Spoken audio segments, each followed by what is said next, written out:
नमस्कार, मैं रिया आप सभी का स्वागत करती हूँ सिटी न्यूज मुजफ्फरपुर में। चलिए करते हैं शुरुआत आज की मुख्य खबरों के साथ। समरनाले में लाठी चार्ज के विरोध में भाजपा कार्यकर्ताओं ने जमकर किया प्रदर्शन। दूसरे सोमवारी को पहलेजा जलबोजी के लिए कांवरियों का जत्था हुआ रवाना। 1 लाख कांवरियों की आने की संभावना। और काजी मोहम्मदपुर थाना क्षेत्र के कलमबाग चौक स्थित मंदिर जा रही महिला की चैन बदमाशों ने छीन लिया। तो ये थी आज की मुख्य खबरें। अब खबरें विस्तार से। पटना में हुए लाठीचार्ज के विरोध में जिला भाजपा के कार्यकर्ताओं ने समरनाले में नीतीश सरकार के खिलाफ जमकर प्रदर्शन किया। पटना में भाजपा नेता व कार्यकर्ताओं पर हुए लाठीचार्ज के विरोध में शनिवार को भाजपाइयों ने कलेक्ट्रेट में धरना दिया। इस दौरान बिहार सरकार के खिलाफ जमकर नारेबाजी की। धरना के माध्यम से भाजपा नेताओं ने मुख्यमंत्री नीतीश कुमार और उप मुख्यमंत्री तेजस्वी यादव पर हमला बोला। धरना को संबोधित करते हुए पूर्व मंत्री सुरेश शर्मा ने कहा कि डिप्टी सीएम जब से चार्ज शीटेड हुए हैं तब से उस मुद्दे को दबाने में लगे हुए हैं। पटना में योजनाबद्ध तरीके से भाजपा सांसद, विधायक और कार्यकर्ताओं को पीटा गया है। हम लोगों ने वचन लिया है कि अब बिहार सरकार को उखाड़ कर ही दम लेंगे। वहीं पूर्व मंत्री अजीत कुमार ने मुख्यमंत्री नीतीश कुमार पर हमला बोला। उन्होंने कहा कि बिहार के मुख्यमंत्री और गृह मंत्री नीतीश कुमार हैं, लेकिन उन्हें बिहार राज्य के लोगों से कोई मतलब नहीं है। उन्हें सिर्फ कुर्सी से मतलब है। जिस तरह भाजपा नेता व कार्यकर्ताओं को पीटा गया है, इससे बिहार शर्मसार हो गई है। हम लोग केंद्र सरकार से बिहार में राष्ट्रपति शासन लागू करने की मांग करते हैं। जिस प्रकार से इस सरकार के निर्देश पर पुलिस के द्वारा भारतीय जनता पार्टी के कार्यकर्ताओं पर अत्याचार बरपाया गया, जिस बर्बरतापूर्वक ढंग से लाठी चलाया गया, जिसमें भारतीय जनता पार्टी के सैकड़ों कार्यकर्ताओं का सर फूट गया, पैर टूट गया, घायल हो गए। आज भी सैकड़ों कार्यकर्ता अस्पताल में भर्ती है और हमारे एक साथी की हत्या कर दी गई। और इसी सब के विरोध में आज हम लोग यहाँ पर धरना का कार्यक्रम रखे हैं और जिलाधिकारी के माध्यम से राज्यपाल से मांग करते हैं कि इस अत्याचारी सरकार को, इस भ्रष्टाचारी सरकार को अब विलंब बर्खास्त किया जाए और बिहार में राष्ट्रपति शासन लगाया जाए और विजय सिंह की हत्या की जांच सीबीआई से या हाई कोर्ट के किसी जज की देखरेख में कमेटी बनाकर इसको कराया जाए। उस मृत परिवार को 20 लाख रुपए का मुआवजा दिया जाए। और इन सब मांगों को लेकर के जब तक हम लोग भारतीय जनता पार्टी, परसों की घटना है, 13 तारीख की घटना है। 13 तारीख की घटना में मैं खुद शामिल था, क्योंकि उसी दिन मुझे न्यायालय से न्याय मिला था। मुझे 11:30 में न्याय मिला था। मैं 11:15 में वहाँ पे उपस्थित था, मंच पे था मैं वहाँ पे, और साथ में लोगों के साथ चल रहा था। जो एक गुंडागर्दी की गई, ये गुंडों के सरकार के द्वारा जो गुंडागर्दी की गई, ये पूरे बिहार की जनता देखी है। और भारतीय जनता पार्टी का कार्यकर्ता, आज तो एक कार्यकर्ता शहीद हुआ है, हजारों लाखों कार्यकर्ता शहीद होने को तैयार है। जब तक नीतीश सरकार को उखाड़ नहीं फेंकेंगे हम लोग रोड पे इसी तरह से रहेंगे, चाहे इसके लिए जो हो जाए। और मैं एक चीज कहना चाहूँगा, इन लोगों ने सबसे पहले, आप जानते हैं, नॉर्थ बिहार की घोषित राजधानी मुजफ्फरपुर है और मुजफ्फरपुर में ही सबसे पहले मुजफ्फरपुर के एक नेता को टारगेट किया गया, जो आप जानते हैं कि मुझे आज से 45 दिन पहले। दूसरी सोमवारी को बाबा गरीबनाथ पर जलाभिषेक हेतु कांवरियों का जत्था पहलेजा रवाना हुआ। इस बार लगभग 1 लाख कांवरिया दूसरी सोमवारी पर बाबा गरीबनाथ का करेंगे जलाभिषेक। सावन की दूसरी सोमवारी पर जलाभिषेक के लिए शुक्रवार को जिले से करीब 40,000 कांवरिया पहलेजा रवाना हुए। इसमें से करीब 20,000 कांवरियों ने गरीबनाथ मंदिर में आके पूजा की। इसके बाद पहलेजा गए। कांवरियों की पूजा के कारण अहले सुबह से ही मंदिर में भीड़ रही। पूरा मंदिर बोलबम के उद्घोष से गुंजमान रहा। सुबह छाता बाजार और सराफा बाजार से कांवरियों का तांता लगा था। दोपहर 2 बजे तक मंदिर में कांवरियों का तांता लगा रहा। कांवरियों की भीड़ के कारण दोपहर तक छाता बाजार में जाम की स्थिति रही। पहलेजा जाने के लिए छाता बाजार से ऑटो खुल रहे थे। कई कांवरियों का जत्था अपनी गाड़ी से पहलेजा के लिए रवाना हुआ। दूसरी सोमवारी के लिए पुरुषों के अलावा महिलाओं की संख्या भी अधिक थी। मंदिर के प्रधान पुजारी विनय पाठक ने बताया कि दूसरी सोमवारी पर अधिक श्रद्धालु जलाभिषेक करेंगे। मंदिर के सभी सेवा दलों की ओर से पूरी तैयारी कर ली गई है। देखिए, जो अभी फीडबैक हमें पहलेजा से और सोमपुर से मिला है, 55 से 60 हजार के जो साधारण कंवरियां हैं वो होंगे। डाक कंवरिया के बारे में कल ही अंदाजा लग सकता है, आज तो बताया नहीं जा सकता है। और लोकल बग 25-30 हजार जो होते हैं सो तो हम भी मान के चलें 1-1.5 लाख लोगों की भीड़ होनी चाहिए। अभी तक मंदिर पर विधि व्यवस्था बनाए रखने हेतु क्या कुछ कदम उठाए गए हैं? सारे कदम उठाए गए हैं जो पिछले इस बार भी था और लगातार चला रहा है। उल्टे इस बार सेवा दल के सदस्यों की संख्या भी बढ़ा गई है। जगह जगह सेवा दल के अपना तस्वीर भी लगा लिए हैं और वो लोग सेवा भी कर रहे हैं। दोनों काम हो रहा है। जिला प्रशासन भी पूर्णतः तैयार है। लाठीचार्ज के विरोध में प्रदर्शन कर रहे भाजपा कार्यकर्ता जिलाधिकारी को ज्ञापन सौंपने गए। डीएम नहीं मिला तो दीवार पर ही ज्ञापन चिपका दिया। पटना में बीजेपी कार्यकर्ताओं पर हुए पुलिसिया लाठीचार्ज के खिलाफ बिहार के मुजफ्फरपुर के समरनालय परिसर में बीजेपी कार्यकर्ता ने धरना दिया। धरने के बाद बीजेपी प्रतिनिधि मंडल ज्ञापन लेकर जब जिलाधिकारी से मिलने जिलाधिकारी कार्यालय पहुंची तो कार्यालय से डीएम गायब थे। काफी देर तक प्रतिनिधि मंडल डीएम का इंतजार करती रही। डीएम जब अपने कार्यालय नहीं पहुंचे तो बीजेपी प्रतिनिधि मंडल ने ज्ञापन को जिलाधिकारी कार्यालय की दीवार पर चिपका दिया। धरना में पहुंचे बीजेपी नेताओं ने नीतीश सरकार पर जमकर आग उगला। बीजेपी नेताओं ने महागठबंधन सरकार को निकम्मी और गुंडों की सरकार करार दिया। धरने में सैकड़ों की संख्या में बीजेपी नेता पहुंचे थे और नीतीश सरकार के खिलाफ नारे लगा रहे थे। धरने के बाद बीजेपी नेता और बिहार सरकार के पूर्व मंत्री अजीत कुमार ने पटना में प्रदर्शन के दौरान कार्यकर्ताओं पर हुए लाठीचार्ज को नीतीश कुमार की साजिश बताई। उन्होंने कहा कि यह गुंडों की सरकार है। नीतीश कुमार को उखाड़ फेंकने के लिए बीजेपी के कार्यकर्ता संकल्पित हैं। 40 वर्षों का हमारा सामाजिक जीवन और लगातार 40 वर्षों से मैं मुद्दों पर संघर्ष करते आया हूँ। आज पहली बार पूर्व सूचना के उपरांत ये राष्ट्रीय पार्टी भारतीय जनता पार्टी का धरना प्रदर्शन विभिन्न मांगों को लेकर था और ये निर्धारित था कि हम 3 बजे ज्ञापन देने के लिए आएंगे। जब हम लोग ज्ञापन देने के लिए गए हैं, कोई एक अधिकारी हम लोगों का ज्ञापन लेने वाला नहीं था और जब हम लोगों ने कहा कि किसी मजिस्ट्रेट को बुलाया जाए जो इस ज्ञापन को महामहिम राज्यपाल के नाम से प्रेषित है, इसको राज्यपाल महोदय तक पहुंचाने का व्यवस्था करेंगे, कोई मजिस्ट्रेट को बुलाया जाए। कोई मजिस्ट्रेट भी आने को तैयार नहीं हुआ।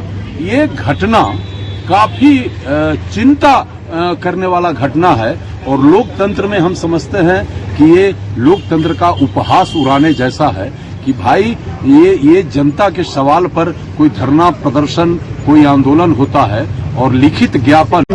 कोई हम लोग का धरना जो ज्ञापन देना था वो लेने के लिए नहीं आया, तो हम जिला पदाधिकारी जी के कार्यालय में देने गए तो वहाँ भी कोई रिसीव करने वाला नहीं था।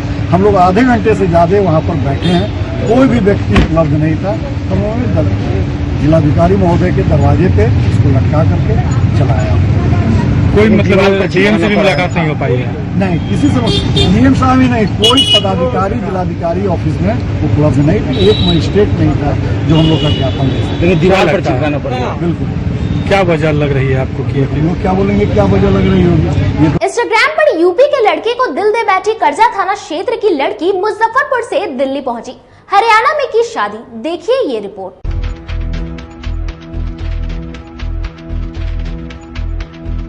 थाना कांड संख्या 220/23 के द्वारा मुकदमा दर्ज हुआ था। लड़की का अपहरण करने का मामला था। दोनों में प्यार हुआ। एक यूपी के रहने वाले हैं, एक बिहार के रहने वाले हैं। दोनों बालिग हैं।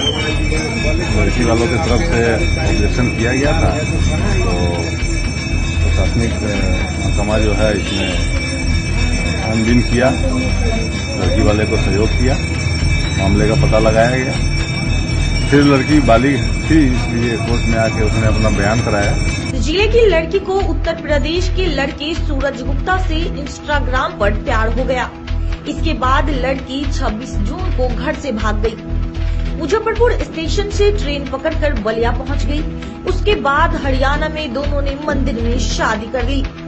पुलिस ने सूचना के आधार पर बलिया से लड़की को बरामद कर लिया। वहीं लड़के को भी हिरासत में ले लिया गया है। बता दें कि लड़की इंस्टाग्राम पर काफी एक्टिव रहती थी। वह अक्सर अपना फोटो और वीडियो इंस्टाग्राम पर अपलोड करती थी। लड़का अक्सर उसके फोटो वीडियो को लाइक भी करता था। जिसके बाद दोनों के बीच बातचीत शुरू हो गई। धीरे धीरे दोनों की दोस्ती बढ़ी। कुछ ही दिनों में दोस्ती प्यार में बदल गया। उसके बाद दोनों ने शादी करने का प्लान बना लिया। लड़का कई बार बलिया से मुजफ्फरपुर लड़की से मिलने भी आया। 26 जून 2023 को लड़की घर से भागकर बलिया पहुंची। उसके बाद दोनों ने शादी कर ली। बता दें कि लड़की की उम्र 19 साल है, वहीं लड़का 23 साल का है। पुलिस ने दोनों को न्यायालय में प्रस्तुत किया। दोनों के बालिग होने के कारण कोर्ट ने दोनों को मुक्त कर दिया। अपहरण का मामला हुआ था दर्ज। लड़की के घर से भागने के बाद लड़की के परिजन ने करजा थाने में नामजद प्राथमिकी दर्ज करवाई थी, जिसमें परिजनों ने अपहरण का आरोप लगाया था। पूरे मामला पर करजा थाना के दरोगा नीतीश कुमार ने बताया कि एक लड़की के अपहरण का मामला दर्ज हुआ था, जिसके बाद कल लड़की को उत्तर प्रदेश से बरामद कर लिया गया है। दोनों में प्यार हुआ। एक यूपी के रहने वाले हैं, एक बिहार के रहने वाले हैं। दोनों बालिग हैं। लड़की वालों की तरफ से ऑब्जेक्शन किया गया था, तो प्रशासनिक महकमा जो है इसमें छानबीन किया, लड़की वाले को सहयोग किया, मामले का पता लगाया गया। फिर लड़की बालिग थी, इसलिए कोर्ट में आके उसने अपना बयान कराया कि मैं अपनी मर्जी से स्वेच्छा से अपने घर जाना चाहती हूँ अपने पति के साथ। इसी प्रक्रिया में पुलिस लेके जा रही है दोनों को। करजा थाना कांड संख्या 220/23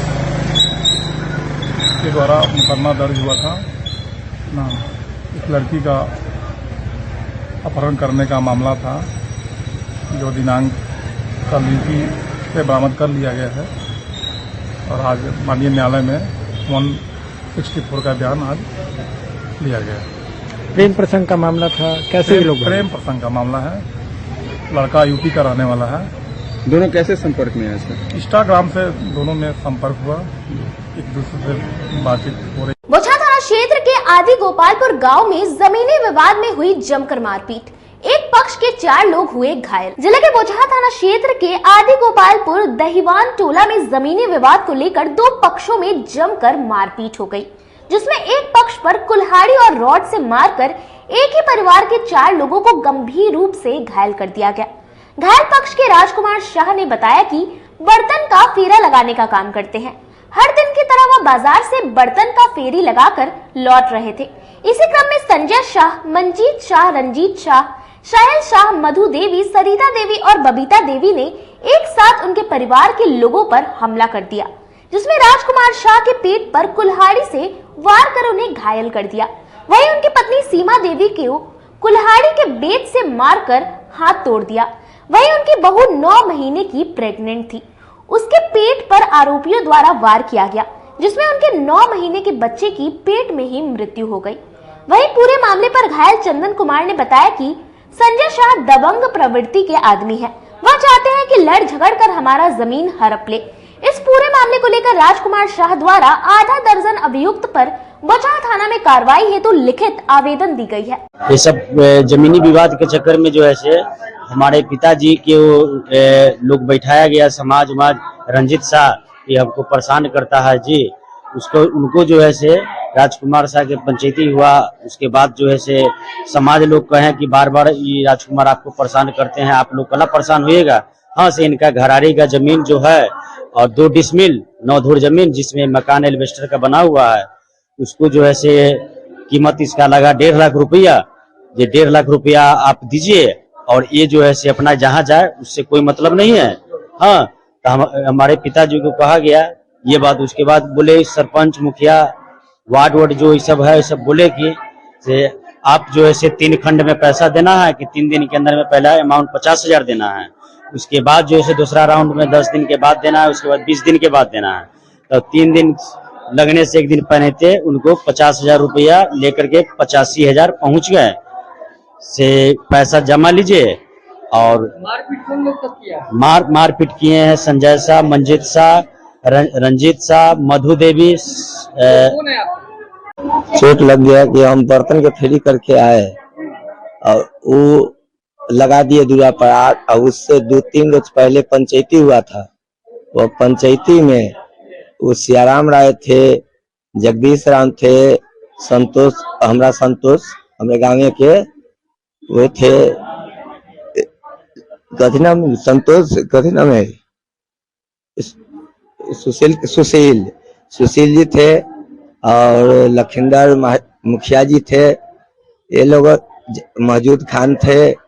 वो लोग सभी आदमी पंचायती किए कि बार बार एक से रंजीत शाह से झगड़ा होता है, तीनों भाई मिल जाता है तो बार बार लड़ाई झगड़ा होता है। उससे अच्छा है कि रंजीत शाह कहा सरपंच के सामने में कि हम बेच करके हम मजून से हटिए जाएंगे। चक्कू कौन मार दिया? ये रंजीत शाह मारा, ये सब रंजीत शाह था, संजय के परिवार था, संजय था, सभी आदमी अपना दूरा पर गाली गलौज कर रहा था। हम बर्तन के फेरी करके आए, घर में गए, सबके मनोबल पर मान्यता है कि सावन माह में अगर सुहागिन महिला हरे रंग की चूड़ियां या लहठी पहन ले तो भगवान शिव और पार्वती की तरह जोड़ी बनी रहेगी। सावन का महीना मंगलवार 4 जुलाई को शुरू हो चुका है। सावन का महीना भगवान शिव को समर्पित होता है। इस पूरे माह में मंदिरों और शिवालयों में शिव भक्तों की भीड़ लगी रहती है। हिंदू धर्म में इस माह को केवल पूजा पाठ और व्रत के लिए ही नहीं बल्कि श्रृंगार के लिए भी खास माना जाता है। इस महीने महिलाएं मेहंदी लगाती है, झूला झूलती है, श्रृंगार करती हैं और हरी हरी चूड़ियां पहनती है। बाबा गरीबनाथ धाम के महंत अभिषेक पाठक ने बताया कि भगवान शिव और प्रकृति के बीच गहरा संबंध होता है, क्योंकि भगवान शिव ऐसे देव हैं जिन्हें प्रकृति से जुड़ी चीजें अधिक प्रिय होती है। महादेव का वास भी प्रकृति की गोद हिमालय में होता है और उनकी पूजा में बेलपत्र, धतूरा, भांग जैसी चीजें अर्पित की जाती है जो कि हरे रंग की होती है। इसलिए श्रावण में हरे रंग का विशेष महत्व होता है। हरे रंग को सुहाग का प्रतीक माना जाता है। मान्यता है कि सावन में हरे रंग की चूड़ी पहनने से भगवान शिव और माता पार्वती प्रसन्न होकर आशीर्वाद देते हैं। इसलिए सावन में हरे रंग का अधिक प्रयोग किया जाता है, जिसे बहुत ही शुभ माना जाता है। सावन महीने में हरी चूड़ियों का क्या कुछ महत्व है? देखिए, सावन माह में हरी चूड़ी का जो है सुहागिन का बहुत शुभ ही माना गया है। इसलिए सावन माह में हरा चूड़ी जो है सुहागिन औरत पहन के अगर पूजा करे तो भगवान शिव और पार्वती खुश होते हैं, जिसके काफी जो है खुश होकर आशीर्वाद देते हैं। जल्द से जल्द सुहागिन औरतों का मनोकामना पूर्ण होता है और सुहाग का प्रतीक होता है ये चीज। इसलिए सावन माह में हरा चूड़ी का जो है महत्व है। हरा भरा सावन है और सावन में ग्रीन चूड़ी बहुत ज्यादा चलती है। लोग बोलबम में जाते हैं, ठीक है, और हरी चूड़ी ज्यादा पहनते हैं और हरा चूड़ी का भी बहुत ज्यादा डिमांड है। इलाका लैटी और फिरोजाबाद से हरी चूड़ी भी आती है, बहुत बिकती है अभी इस समय सावन में। कितने प्रकार की हरी चूड़ियां की डिमांड ज्यादा रहती है सावन के दिन? एक तो प्योर लाकी, दूसरी उसमें काम वर्क का, अभी प्रिंट का सबसे ज्यादा चल रहा है, प्रिंट करके, और हरी चूड़ी कांच की भी बहुत ज्यादा डिजाइन में भी चल रहा है। हरी चूड़ी जो है कांच की कहाँ से आती है? फिरोजाबाद से आती है हरी चूड़ी, और लाख की चूड़ी जो हमारी मुजफ्फरपुर की खुद की मैन्युफैक्चरिंग है। साहिबगंज प्रखंड स्थित देवरिया में विष्णु फ्लोर मिल का भव्य शुभारंभ किया गया। शुक्रवार को मुजफ्फरपुर देवरिया कोठी पुरानी बाजार में रक्षित एग्रो फ्लोर मिल का उद्घाटन किया गया। यह कंपनी विष्णु भोग नाम से चक्की फ्रेश आटे का निर्माण कर रही है। मिल के प्रोपराइटर रक्षित जायसवाल ने बताया कि यहाँ शुद्ध और साफ सुथरे तरीके से चोकर युक्त चक्की फ्रेश आटे का निर्माण किया जा रहा है, जिसकी कीमत बाजार से सस्ती होगी। जेडीयू नेत्री सीमा जायसवाल ने बताया कि इस मिल के द्वारा कम से कम 100 लोगों को रोजगार दिया जाएगा, जिससे देवरिया में बेरोजगारों को रोजगार भी मिलेगा और ग्रामीण सशक्त होंगे। उद्घाटन के मौके पर नगर विधायक विजेंद्र चौधरी, बरुराज विधायक डॉक्टर अरुण कुमार सिंह, साहिबगंज विधायक राजू सिंह, जदयू नेता रजनीश कुमार आदि शामिल हुए। देवरिया में रक्षित एग्रो नाम से आटा का कारखाना लगा है। हम शुभकामना देते हैं कि ये काम अच्छा से आगे बढ़े और इससे ही बड़ा बड़ा मशीन ला करके इस तरह की योजना को बढ़े, जिससे कि रोजगार के अवसर पैदा हो। रोजगार का अवसर की बहुत जरूरत है। ग्रामीण क्षेत्रों में इस तरह की व्यवस्था करके बहुत अच्छा काम किए हैं। बहुत धन्यवाद देते हैं, शुभकामना देते हैं। मेरा नाम सीमा जायसवाल है, मैं महिला जदयू जिला अध्यक्ष हूँ। आज मेरे बेटा और मैंने मिलके रक्षित एग्रो करके विष्णु भोग आटा का फ्लावर मिल खोला है और इसमें मैं चाहती हूँ कि 100 लोगों को कम से कम रोजगार मिले, क्योंकि आज जिस तरीके से महंगाई बढ़ी हुई है, जिस तरीके से बेरोजगारी है, तो हम लोग चाहते हैं कि कहीं ना कहीं मेरा थोड़ा सा योगदान हो, ताकि मैं सरकार के किसी काम आ सकूं, पब्लिक के किसी काम आ सकूं। आज हमने अपने देवड़िया कोठी में रक्षित फ्लावर मिल नाम से विष्णु भोग आटा को हम लोगों ने लॉन्च किया है, जो कि मेरा चक्की फ्रेश आटा का प्लांट हम लोगों ने बैठाया है, जिसका काफ़ी अच्छा आटा निकल रहा है, जो कि अभी मार्केट में बहुत ही जल्द 5 किलो, 10 किलो, 25 किलो के पैकेट में बहुत जल्द मार्केट में कॉमन हो जाएगा। और बहुत ही अच्छा आटा, शुद्ध आटा, बहुत ही साफ सफाई के साथ बनाया हुआ, जैसा कि आप लोग देख रहे हैं। अभी जस्ट हमने नया खोला ही है, बिल्कुल साफ सुथरा स्थिति से हम लोग उसको बना रहे हैं और काफ़ी बेहद आटा, जो कि आपके लिए बहुत ही पौष्टिक होगा, वैसे आटा का हम लोग प्रोडक्शन कर रहे हैं। आज उसी का उद्घाटन हम लोगों ने किया देवड़िया कोठी पुरानी बाजार।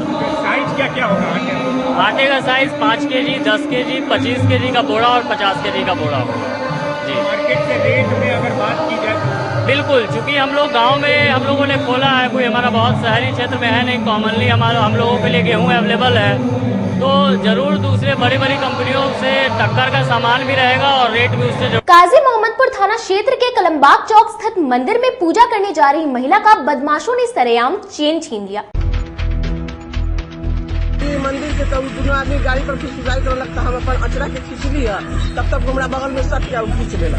केने से हम उधर से अबैत रही, पंखा टोली से इधर से अबैत रही, पुल के तरफ से अबैत रही, इधर कलमबाग तरफ से जाइत रही। मंदिर में पूजा करने जा रही महिला से शनिवार को मोटरसाइकिल सवार 2 बदमाशों ने सोने का चैन छीन लिया है। मामला काजी मोहम्मदपुर थाना क्षेत्र के कलमबाग चौक के पास का है। पीड़िता महिला की पहचान पंखा टोली निवासी उषा वर्मा के रूप में हुई है। महिला प्रतिदिन सुबह में मंदिर में पूजा करने आती थी। बताया जा रहा है कि उषा वर्मा अपने घर से कलमबाग चौक स्थित मंदिर में पूजा करने आ रही थी।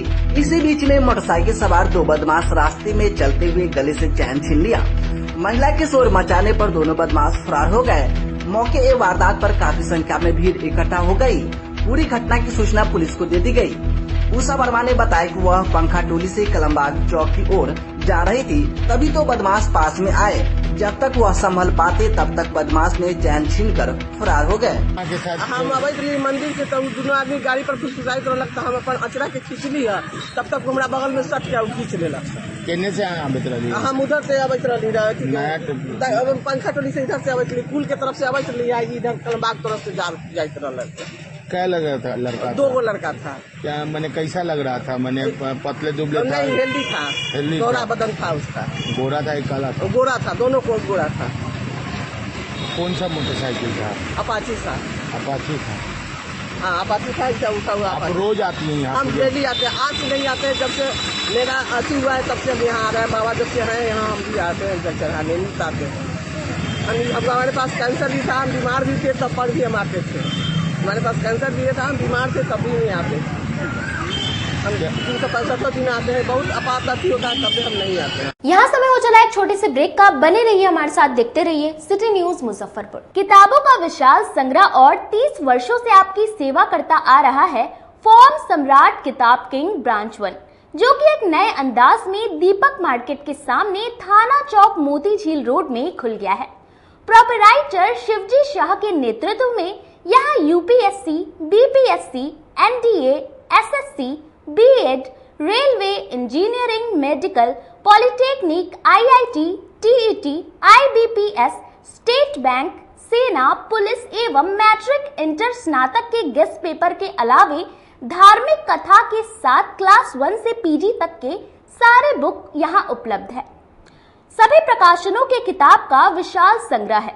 नए किताब पर 5 से 65% का स्पेशल डिस्काउंट दिया जा रहा है, तो देर मत कीजिए, एक बार हमारे यहाँ अवश्य पधारे।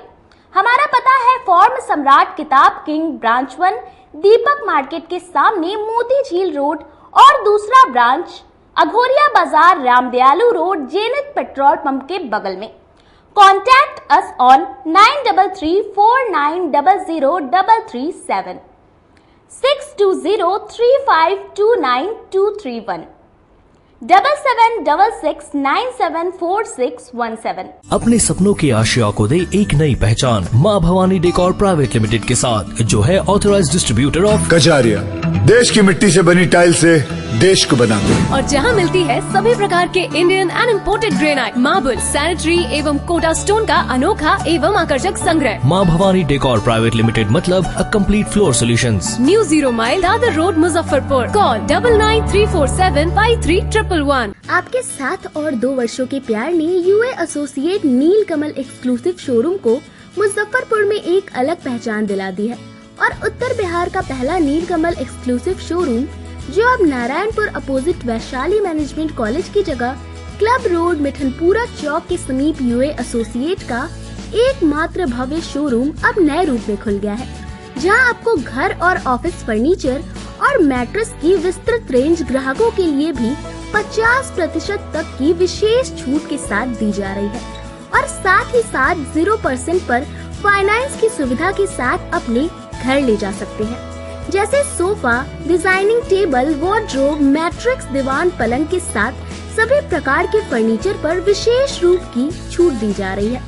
2 वर्षों का साथ निभाने के लिए यूए एसोसिएट नीलकमल एक्सक्लूसिव शोरूम आपका तहे दिल से धन्यवाद करता है और एक बार हमारे यहाँ अवश्य पधारें। इस विशेष छूट का लाभ जरूर उठाएं।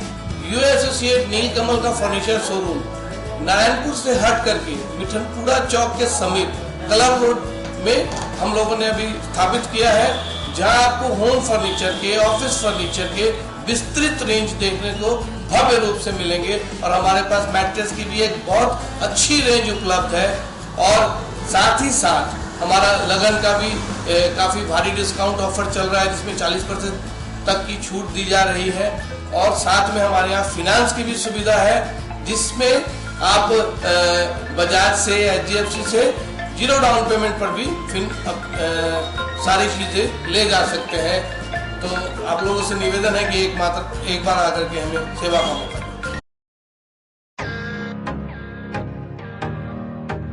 अगर आप अपनी कार होने का सपना पूरा करना चाहते हैं तो एक बार Aradhana automobiles dealer of first choice by Mahindra में जरूर जाएं। यहाँ यूज किए गए गाड़ियों का विशाल रेंज है।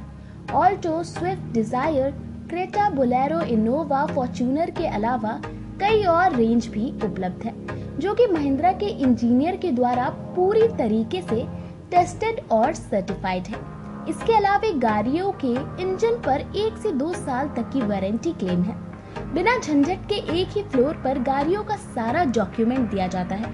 वहीं मोटरसाइकिल का भी विशाल रेंज उपलब्ध है। इन सभी पर फाइनेंस की भी सुविधा उपलब्ध है, तो हमारे यहाँ अवश्य पधारें। हमारा पता है आराधना ऑटोमोबाइल्स बिकनपुरा, SKMCH फ्लाईओवर के समीप, NH 77, मुजफ्फरपुर। ब्रेक के बाद आप तमाम दर्शकों का एक बार फिर से स्वागत है। चलिए रुक करते हैं अन्य खबरों की ओर। स्मार्ट मीटर से परेशान उपभोक्ताओं ने तीसरे दिन भी बिजली ऑफिस में प्रदर्शन कर हंगामा किया। स्मार्ट प्रीपेड मीटर से परेशान उपभोक्ताओं ने एक बार फिर शनिवार को विद्युत आपूर्ति अवर प्रमंडल MIT और विद्युत आपूर्ति प्रमंडल शहरी 1 के कार्यालय में जमकर हंगामा किया। इस दौरान बिजली विभाग के खिलाफ नारेबाजी की। उपभोक्ता डिफरमेंट चार्ज काटे जाने से आक्रोशित है। उपभोक्ताओं को डिफरमेंट चार्ज के बारे में कुछ भी नहीं पता है। बिजली कार्यालय में हंगामा कर रहे उपभोक्ताओं ने कहा कि 2 महीना पहले भी डिफरमेंट चार्ज के नाम पर अकाउंट से राशि काट ली गई थी, लेकिन जब हंगामा हुआ तो वापस राशि कर दी गई। लेकिन एक बार फिर बिजली विभाग ने डिफरमेंट चार्ज के नाम पर अकाउंट से राशि काट ली है। हम लोगों को समझ नहीं आ रहा कि बीच बीच में डिफरमेंट चार्ज के नाम पर राशि क्यों काटी जाती है। हम लोग स्मार्ट प्रीपेड मीटर से काफी परेशान हो चुके हैं। शुक्रवार को अचानक पूरे मोहल्ले की बिजली चली गई। सभी लोगों का अकाउंट माइनस में कर दिया गया। बिजली विभाग के खिलाफ उपभोक्ताओं में काफी आक्रोश है। प्रतिदिन बिजली कार्यालय में उपभोक्ता अपनी शिकायत को लेकर हंगामा करते हैं, लेकिन अब तक कोई ठोस निष्कर्ष नहीं निकला है। 30 दिन में 1 दिन बढ़ रहा है तो क्या आप 90 दिन का फाइन लीजिएगा? नहीं लीजिएगा। बिना हेलमेट के कोई भी पकड़ाता है तो पुलिस 1 दिन का फाइन लेती है कि जिस दिन से गाड़ी रजिस्ट्रेशन हुआ है उस दिन से फाइन लेती है। हम लोग का फाइन लगा था तो हम लोग को बोला गया था कि हम लोग आए थे कंप्लेन करने के लिए, तो हम लोग को रिटर्न कर दिया गया था पैसा। अब फिर इस बार इसी तरह हम लोग को बढ़ा दिया गया है पैसा। तो केबी जो बढ़ा दिए थे लोग, आप लोग इतना केबी लगा दिया गया है, आप लोग इतना यूज हो रहा है, तो हम लोग कहे ठीक है आप लोग इतना कर के बांध दिए, तो फिर आप एक ही महीने में आए 4 कैसे बढ़ जाएगा? जब 4.5 के भी बढ़ा दिए, बांध दिए कि आपका इतना लोड उठ रहा है, तो फिर अब 2 ही दिन में 6 के भी कैसे बढ़ गया? विभाग को बताने के बाद क्या समाधान बताया? विभाग ने कोई सुनवाई कांडी थाने की पुलिस ने प्रॉपर्टी डीलर हत्याकांड में अय्यपुर थाना क्षेत्र के गांधीनगर में फरार अपराधियों के घर की कुर्की की कार्रवाई की। कुछ दिन पूर्व हुए कांडी थाना क्षेत्र में प्रॉपर्टी डीलर पवन श्रीवास्तव हत्याकांड में पुलिस ने अय्यपुर थाना क्षेत्र में आरोपियों के घर की कुर्की की। दरअसल पूरा मामला कांडी थाना क्षेत्र के पंडित पकड़ी के पास का है। प्रॉपर्टी डीलर को अपराधियों ने छिनतई के दौरान लगभग 5 गोली मारकर मौत के घाट उतार दिया था। प्रॉपर्टी डीलर कांडी थाना क्षेत्र के फतेहपुर के रहने वाले थे। गोली कांड के बाद आसपास के लोगों ने एक अपराधी को पकड़ लिया था, वहीं अन्य अपराधी भागने में सफल रहे थे। इस पूरे मामले में कांडी पुलिस ने आज बड़ी कार्रवाई करते हुए फरार आरोपियों के घर की कुर्की की कवायद शुरू कर दी है। कांडी थाना प्रभारी के नेतृत्व में भारी पुलिस बल के साथ अय्यपुर थाना क्षेत्र के गांधीनगर में नामजद आरोपी के घर की कुर्की की प्रक्रिया शुरू कर दी गई है। वहीं थाना प्रभारी ने बताया कि हत्या में शामिल सभी फरार अपराधियों के घर की कुर्की की जाएगी। यह है कि दिनांक 6 तारीख को मेरे यहाँ फतेहपुर में गोली मार के कुछ लोग अपराध कर्मियों द्वारा हत्या कर दी गई थी, जिससे मुख्य नामजद अभियुक्त यही थे। इन्हीं के चलते ही हत्या हुई है। रमन इन पर आए थी, पिंटू गुप्ता पर आरोप भी है कि इनके द्वारा ही गोली चलाई गई है। तो इनके घर की कुर्की जब्ती न्यायालय के आदेश लेकर इनके घर की कुर्की जब्ती की जा रही है। शेष सभी अभियुक्तों के घर की कुर्की जब्ती की जाएगी, क्योंकि सभी लोग अपने अपने घर छोड़कर अन्य राज्यों में पलायन लिए हुए हैं। लायंस क्लब्स की ओर से गोला रोड स्थित गांधी पुस्तकालय में बच्चों के लिए समर कैंप लगाया गया। लायंस क्लब की ओर से गोला रोड स्थित गांधी पुस्तकालय में बच्चों के लिए समर कैंप लगाया गया। इसमें बच्चों के लिए खेलने कूदने के साथ साथ कंप्यूटर, डांसिंग, सिंगिंग आदि की क्लास चलाई जाती है। शनिवार को लायंस क्लब के 6ठा बैच की कोर्स पूरी होने पर सर्टिफिकेट दी गई। इस अवसर पर क्लब की अध्यक्ष किरण ने बताया कि पिछले 2 वर्षों से लायंस क्लब की तरफ से समर कैंप लगाया जाता है। इसमें बच्चों को निःशुल्क कंप्यूटर, सिंगिंग, डांसिंग आदि सिखाए जाते हैं। इसके अलावा खेलने कूदने की भी व्यवस्था रहती है। गर्मी की छुट्टी में बच्चे इधर उधर नहीं जाकर इस कैंप में शामिल होते हैं। प्रेसिडेंट किरण खोड़िया, आप लोग सभी का स्वागत करती हूँ कि लायंस क्लब द्वारा कंप्यूटर सेंटर पे समर कैंप 2 सालों से चलाया जाता है और यहाँ बच्चों को कंप्यूटर की शिक्षा के साथ साथ यहाँ पर आर्ट, क्राफ्ट, डांस, अलग अलग विभिन्न प्रकार की वस्तुएं बनाना ये सब सिखाई जाती है, ताकि वो हर क्षेत्र में आगे बढ़े। और हम लोग ये प्रयास बच्चों के लिए यथासंभव हमेशा करते रहते हैं और करते रहेंगे। इसमें हमारे सभी मेंबर बहुत सहयोग करते हैं। और ये बैच है, यहाँ का तो 6ठा बैच था, जिनकी आज इनको सर्टिफिकेट वितरण दिया गया है। यहाँ के बच्चे सीखते हैं और यहाँ मतलब जब विभिन्न जगहों पे उनको काम भी उनको मिलता है और यहाँ पर भी वो टीचर नियुक्त हुए हैं। तो हमारी ये प्रयास और ये कोशिश हमेशा के लिए बनी रहेगी और लायंस क्लब हमेशा जिनको भी जरूरत है उनकी मदद करता रहेगा, बच्चों को भी आगे बढ़ने में हमेशा मदद करेगा। यही आशीर्वाद भी हम लोग का और यही कोशिश करेंगे। और ये यहाँ पर कंप्यूटर शिक्षा निःशुल्क दी जाती है और इसमें अजीत अग्रवाल जी का भी बहुत ज़्यादा सहयोग है। अजीत अग्रवाल, मैं किरण खोड़िया, लायंस क्लब की प्रेसिडेंट। त्रिदेव बोल बम सेवा समिति की ओर से शिविर का विधिवत उद्घाटन को लेकर समीक्षा बैठक की गई। त्रिदेव बोल बम सेवा समिति की ओर से शनिवार को समीक्षा बैठक की गई। रविवार को साहू रोड में शिविर का विधिवत तरीके से उद्घाटन होगा। बैठक की अध्यक्षता संयोजक अजय कुमार चौहान ने की। समीक्षा बैठक में कांवरियों की जरूरत और उनकी व्यवस्था पर चर्चा हुई। इस शिविर में कांवरियों के लिए निःशुल्क चिकित्सक, दवा और खाने पीने की व्यवस्था होगी। त्रिदेव बोल बम सेवा समिति प्रत्येक वर्ष काफी धूमधाम से कांवरिया सेवा शिविर लगाती है। बैठक को संबोधित करते हुए अजय कुमार चौहान ने कहा कि इस वर्ष का शिविर ऐतिहासिक होगा। शिविर के उद्घाटन में नगर विधायक, मेयर और डिप्टी मेयर शामिल होंगे। उन्होंने कहा कि शिविर में कांवरियों के लिए हर सुविधा की व्यवस्था की गई है। चैनलों के माध्यम से, जनता के माध्यम से अपील करना चाहता हूं कि कल 11 बजे त्रिदेव बोल बम सेवा समिति के पंडाल के नीचे आए और इस महा आरती का सुबह और शाम आनंद ले। आनंद में इतने भाव उड़ जाए कि बाबा गरीबनाथ की नगरी को लोग शिवमय कर दीजिए और दूसरा देवघर बनाने की तैयारी कीजिए। बोलिए एक बार हर हर महा। शिविर का आयोजन आप जो देख रहे हैं, ये आयोजन में कहीं न कहीं से धन की आवश्यकता पड़ती है और बिना धन का है। इसमें हमारे ब्लू डायमंड के विकास जी भी मदद करते हैं। आर्थिक मदद व पुलिस तन मन जन धन से यहाँ सदैव मौजूद रहते हैं और ये कल रहेंगे। कल का उद्घाटन शहर के गणमान्य व्यक्तियों द्वारा, जिसमें विजेंद्र चौधरी, शहर डिप्टी मेयर सारे लोग यहाँ मौजूद रहेंगे और एक बड़ी हस्ती भी है जिसका नाम नहीं, वो रहस्य रहने दीजिए, वो रहस्य से ही काम चलाइए, क्योंकि कौन आएंगे कौन है। लेकिन कल का कार्यक्रम अद्भुत होगा, ऐतिहासिक होगा। 11 बजे, कल 11 बजे जिले में महानगर जनता दल यूनाइटेड द्वारा आगामी लोकसभा और विधानसभा चुनाव को लेकर जदयू महानगर अध्यक्ष की अध्यक्षता में अहम बैठक की गई। महानगर जनता दल यूनाइटेड द्वारा आगामी 2024 लोकसभा चुनाव और 2025 विधानसभा चुनाव को लेकर तैयारियों का आगाज कर दिया गया है। चुनावी रणनीति को लेकर महानगर जेडीयू ने शंखनाद करते हुए आज बैठक आयोजन किया, जिसमें मार्गदर्शन मंडल के 22 सदस्यों की सूची जारी की गई। मौके पर मौजूद महानगर जिला अध्यक्ष अनुपम कुमार ने बताया कि चुनावी तैयारियों को मजबूत करने के लिए मार्गदर्शन मंडल के 22 सदस्य की सूची जारी की गई है। उन्होंने आगे बताया कि सभी सदस्य समता पार्टी के संस्थापक सदस्य रह चुके हैं, उन सभी को मार्गदर्शन मंडल में शामिल किया गया है। उन्होंने कहा कि आगामी 2024 लोकसभा और 2025 विधानसभा चुनाव की तैयारियों में कार्यकर्ता मार्गदर्शक मंडल द्वारा मिले दिशा निर्देश के आधार पर काम करेंगे। वहीं चुनावी रण के लिए शंखनाद हो चुका है। महानगर जनता दल यूनाइटेड पूरी तरह से तैयार है और चुनाव में जेडीयू भारी बहुमत से जीत दर्ज करेगी। इस दौरान सैकड़ों कार्यकर्ता मौजूद रहे। एक मार्गदर्शन मंडल, एक संरक्षण मंडल की सूची जारी की गई है, जो समता पार्टी समय से जो पार्टी के फाउंडर मेंबर रहे हैं, वो सारे 21 सदस्यीय लोगों को आज महानगर मार्गदर्शन मंडल में डाला गया है।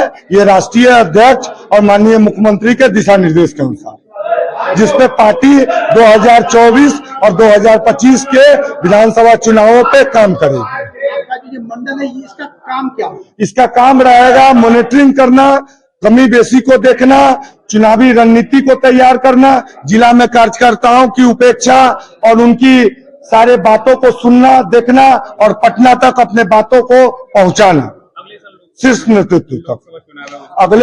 अगले चुनावों में 2024 लोकसभा के लिए जनता दल यूनाइटेड महानगर मुजफ्फरपुर और 2025 विधानसभा चुनाव के तैयारी के लिए हम लोग ने कमर कस लिया है। हम लोग ने तमाम वरिष्ठ लोगों को, जो समता काल समय से पार्टी को बीजारोपण का काम किए थे, जो आज इतना बड़ा वृक्ष बना है जनता दल यू, उन लोगों को बुला के सम्मानित किया गया है और उन लोग से मार्गदर्शन और दिशा निर्देश लेके पार्टी आगे काम करती रहेगी। निरंतर 24 घंटा 365 दिन काम करने वाली पार्टी है जनता दल यूनाइटेड। सावन माह की दूसरी सोमवारी को लेकर अत्यधिक कांवरियों की भीड़ को देखते हुए जिला प्रशासन ने चप्पे चप्पे पर पुलिस बल की तैनाती की। सोमवार को मंदिरों और शिवालयों में जलाभिषेक के लिए भारी भीड़ जमा होती है। श्रावण मास की दूसरी सोमवारी के जलाभिषेक को लेकर मंदिरों और शिवालयों में विशेष तैयारी की जा रही है। साथ ही बाबा गरीबनाथ मंदिर में कांवरियों की भारी भीड़ को लेकर मंदिर में साफ सफाई की जा रही है। श्रावण माह की दूसरी सोमवारी को लेकर जिलाधिकारी प्रणव कुमार ने सुरक्षा के कड़े इंतजाम किए जाने का दावा किया है। उन्होंने कहा कि कांवरिया पथ में पुलिस बलों की और अधिकारियों के साथ मजिस्ट्रेट की प्रतिनियुक्ति रहेगी। साथ ही भीड़ को नियंत्रित करने के लिए मंदिर के बाहर भी पुलिस बल तैनात किए जाएंगे। दूसरी सोमवारी पर कांवरियों की भारी भीड़ उमड़ने की संभावना है, जिसे लेकर सारे इंतजाम किए जा रहे हैं, जिससे कांवरियों को किसी प्रकार की कोई परेशानी न हो। हाँ, बिल्कुल। श्रावणी मेला को लेकर के प्रशासन ने पूरी तैयारी कर रखी है और विभिन्न स्थलों पर मजिस्ट्रेट और फोर्स की तैनाती की गई है। इसके अतिरिक्त श्रावणी मेला में श्रद्धालुओं को कोई दिक्कत न हो, इसको लेकर सारी मुकम्मल व्यवस्था की गई है, जिसमें आरडीएस कॉलेज में हम लोगों ने बड़ा सा टेंट हाउस, टेंट सिटी के रूप में विकसित किया गया है और पूरे मार्ग पर डिफरेंट जगहों पर कैंप्स लगाए गए हैं, चिकित्सा के भी कैंप लगाए गए हैं, ताकि श्रद्धालुओं को यदि किसी तरह की चिकित्सकीय सुविधा की आवश्यकता हो तो वो भी दी जा सके।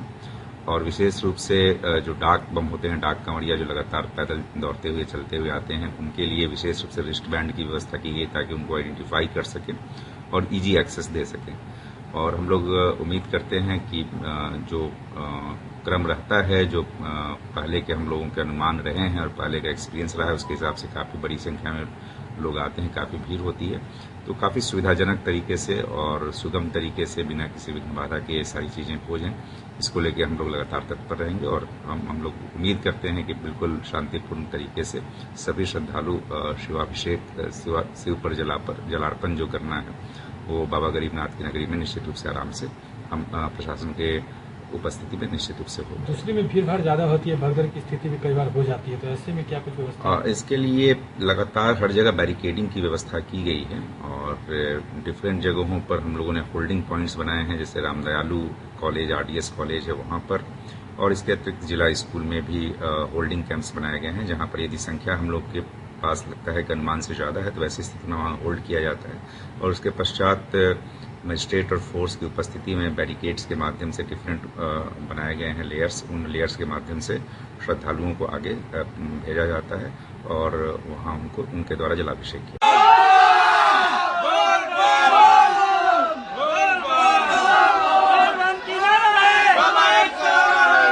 खबरों का सिलसिला यही होता है समाप्त। अब मुझे और मेरी पूरी न्यूज टीम को दीजिए इजाजत। कल फिर मिलेंगे आपसे शहर की तमाम खबरों के साथ। नमस्कार।